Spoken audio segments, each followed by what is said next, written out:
Let's look at the scenario. In negotiations, Guatemala would recognize Belize as an independent country. The Maritime Areas Act was passed to provide for this scope for some negotiations down south. That has been there since 1991, 1992, when Maritime Areas Act came into force. The P.U.P's position is this. We have decided that if we go to referendum and the people agree, we go to I.C.J. If either party says no, we can't go to the I.C.J. The question that Peyrefitte is asking is, then what happens? Well, you can resume negotiations if you want, or we can continue to live the way we're living right now. Our position is that let us amend the Maritime Areas Act to claim what we're entitled to under international law, so that in the event that the people of Belize vote no, anytime after 2019 that negotiations start again, that is off the table.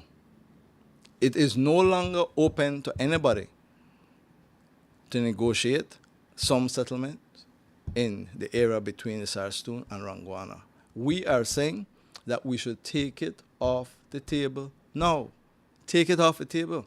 If the referendum fails and negotiations start again, we have to negotiate about something else. That is no longer on the table. Leaving it there means that some future government can come and say, well, as a part of a negotiated settlement, we have reached some sort of arrangement down in the Sarstoon. We say, hell no. That is ours. We had an opportunity for over 30 years to try to come up with something there. Guatemala rejected everything. Well, that's it.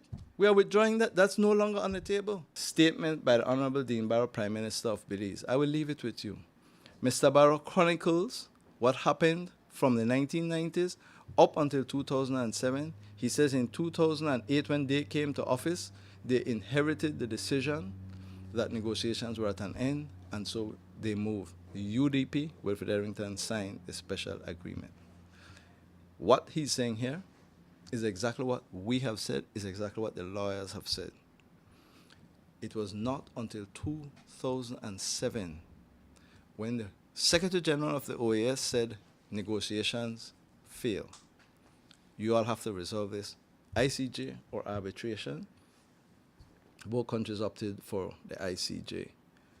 When Mr. Elrington, in 2007, we negotiated at length. I was involved in that with Assad, Gibson, all of these guys, Alexis Rosado, back and forth over what the special agreement should look like. And it was not until the U.D.P came to power that the final text was concluded and was signed. My point is very simple.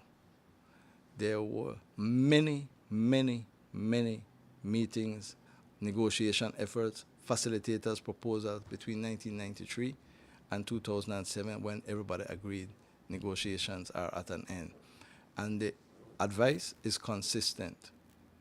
When you reach a point that there are no further negotiations, amend the law to make it clear that you're going to have this going judicially determined. Take what Belize is entitled to. That is the responsibility of Wilfred Peter Elrington. And like everything else that he does, he has failed to do it.